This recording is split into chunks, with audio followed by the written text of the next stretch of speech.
Okay, this week I am going to be talking about something I am very passionate about because it has impacted my life and my son's life very, very dramatically.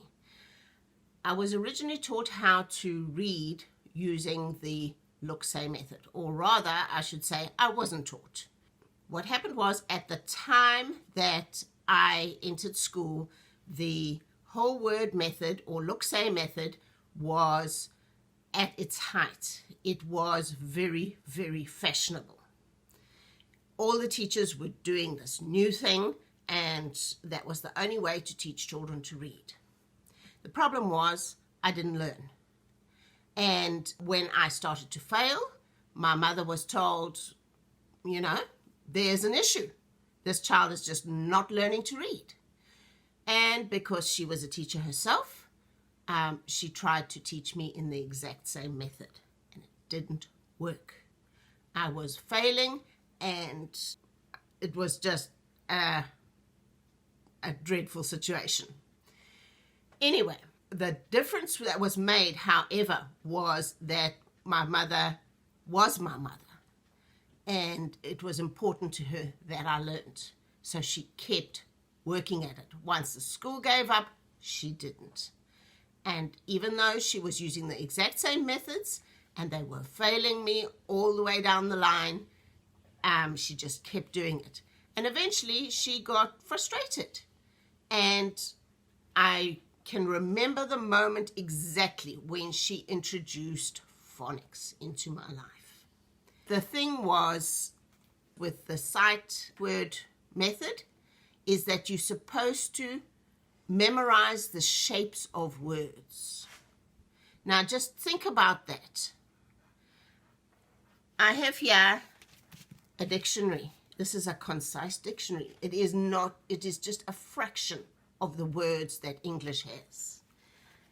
Now think about how much your child has to memorize in order to make her way through this mess. Just think about it. It is horrific. But if she just learns phonics, this problem is solved. Because if she comes across something she doesn't know, she simply sounds it out and gets to a pretty close estimation, if not an exact pronunciation of that word. So this is the reason why you do not teach your child the whole word method. There are a lot of euphemisms for the whole word method. There's the look-say method, there's a sight word, there is a whole sentence even. But the reason why they do it is because it takes so much more effort for children to learn to read that they require controlled word readers in order to do it. Somebody's making money out of the whole deal. Okay, so how did I teach phonics? Well, first I had to learn phonics. And that has helped me immensely because being dyslexic, my spelling is creative, shall we say. Of course, nowadays I have spell checks, so that has made a big difference as well.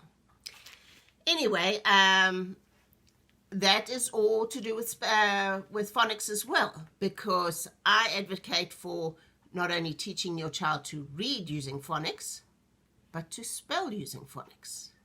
Because whatever they say, it is in fact usable to a very large extent. If you use comprehensive phonics, you will be able to teach your child from the beginning to the end almost entirely using phonics. Yes, occasionally you'll come across a crazy word, and that is because English is a very old language and it was a crossroads language. So we picked up an immense amount of words from other languages that had no basic foundational similarity to the way spelling is written in English. And spelling was only formalized about 200 years ago. And you'll see this if you read very old books, which we got into in a big way with my son's schooling. He was reading Beowulf in the original English, which you'd be surprised how it is actually, if you use phonics, you can read it. It's surprising how good phonics really, really is. The equipment I needed in order to teach my son to read in phonics, I needed cornflakes boxes, a marker pen, and lots and lots of access to library books, because children do need repetition in order to get it right, but they need to be able to figure out words on their own. If they can figure out words on their own, and they can figure out almost all words on their own, if you teach them comprehensive phonics, it's a lot easier for them to learn. And whereas I was still learning to read in a third grade, I was still on the very basic levels of reading. My son was fully literate before he got to school. And the reason that was the case was because I decided that I knew better how to teach him than the school did. And I set about teaching him to read when he was 4 years old. The day after his 4th birthday, I started him on his first phonics lessons. Within 18 months, he could read anything that he wanted. He could have read every word in this dictionary almost precisely. No problem. It's very quick, very easy if you do the full phonics. Don't be tempted to go the look, say, whole word current euphemism is for the system. You can teach almost every single English word phonetically if you go for comprehensive phonics. One of the things that a lot of people say is, oh, you can't possibly teach the schwa sound to children. Well, no, I taught the schwa sound to children. This is the sound for vowels. And it drifts around according to your accent, which is one of the difficult things. But two very basic words that use the schwa sound are the and a. Almost no early readers exist that do not contain at least one of those words. And that is why a lot of systems include some sight words. And I just refused to do that. I went the full phonics method, and I taught him the schwa sound. If your child can say Tyrannosaurus Rex, and he can understand schwa, he never has to say it. You just explain it to him that sometimes there is a schwa sound, and that is what it sounds like. It is when a vowel, apparently all the vowels say it. Can't think currently of any Y's that have the sound, but it can happen. Somewhere in English you will find all the vowels saying You simply teach it as one of the early lessons, and the child will cope fine. I went all the way through, and I did all the phonics all the way to the end. I was not taught to spell. When I was in school, the way spelling was done was that we were assigned 10 words which we had to spell correctly the next day.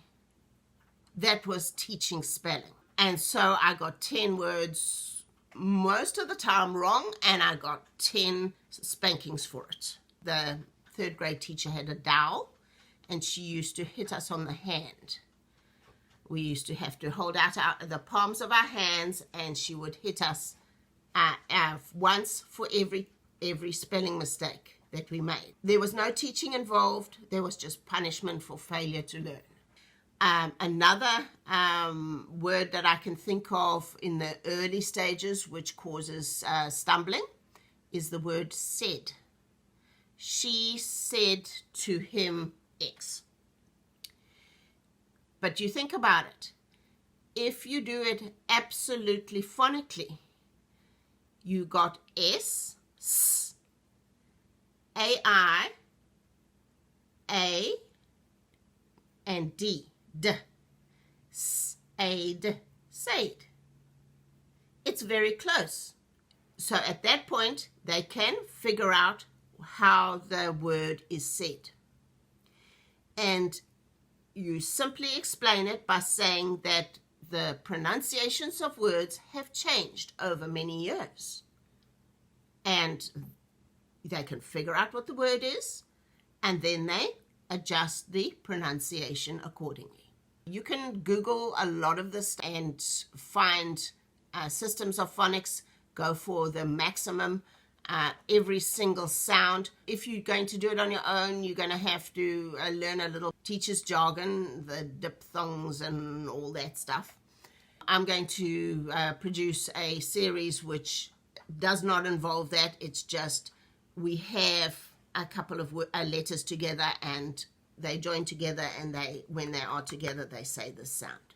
Children don't need to learn the names of these things. It's purely for teachers.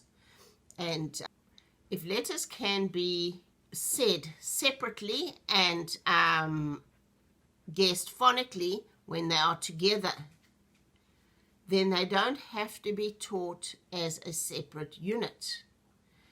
If you have two L's together, they are said as if they are one L. So you just have to tell your child, oh, sometimes when they're two letters together that are the same, they say the same as if it was just one.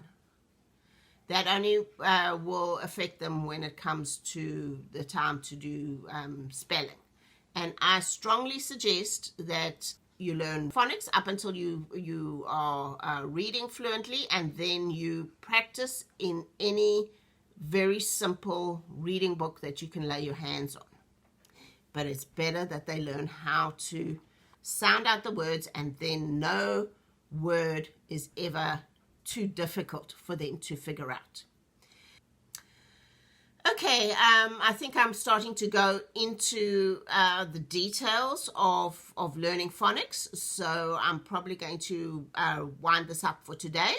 I am 100% in the camp of phonics. I totally reject the look-say method or the whole word method or sight word method. They're all the same thing. There's no difference between them. It's just euphemisms. If you want to teach your child to read, the way to do it is with phonics, and you don't need any special equipment for that. All you need is the knowledge of phonics. You need to learn phonics, and then you can teach it to your child. A problem that is going to occur, especially now with people withdrawing their children from school, is that your child will have started by learning a mixture. Probably because no longer is it pure look-say. It's very unusual for that to occur. Nowadays they acknowledge that you have to learn some phonics in order to cope with the look-say method. So your child will have learned a little bit of this and a little bit of that. The trick is to slow down. You learn faster when you slow down. And make the child not guess, never guess. They must sound the words out. If they don't know the sounds, go back and teach them the sounds. And you can repair the damage that was done.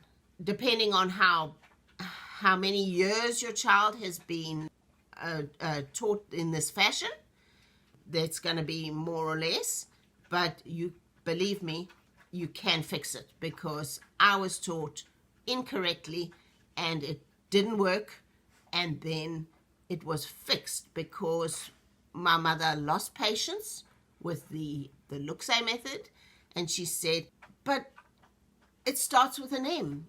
How can it be airplane when it starts with an M? And that was my first clue as to what was going on. And I actually went to the lady next door and asked her. There was a little old lady who I was good friends with, and I was free to run across to her house and help her make sugar cinnamon bread, which was a dreadful treat that she used to give me. I used to go there for that, and I started asking her letters. I started asking the other children letters. How do you say this? How do you find out that? The older children had been taught with phonics, and they knew, and they sounded words out for me, and I learned by that method how to read. It was a scramble, and it was a shame that the school did that to me. But the consequence was I was not prepared to allow the school to do the same to my son. And so I started teaching him before he was ready to go to school. By the time he got to school, I couldn't figure out what the school was going to teach him because he was already fully literate. So that was my intro to homeschooling. I didn't see the point in sending him. Anyway, I think that's probably enough for today because I'm getting into the weeds with phonics. I think that is better as a separate series of videos. I don't think I could include it all in one video. I'm probably going to do it in chunks. If you've got specific questions about homeschooling, please let me know, and then I'll make videos addressing those questions. If you enjoyed this video, please like and subscribe. Click the button below, and I'll include some phonic helps in the description below for anybody who is interested in going further and studying a little bit more on the subject. Okay, thank you. That's all for now. Enjoy your week. Bye.